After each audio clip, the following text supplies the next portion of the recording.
In this video, I will show how to turn on flash fill in Microsoft Excel. Click on File, then Options. Here, click on Advanced.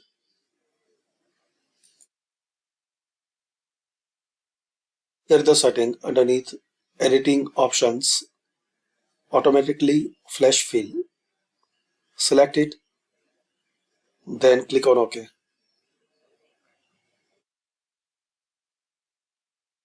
Now once you try to write anything, so you will get that option.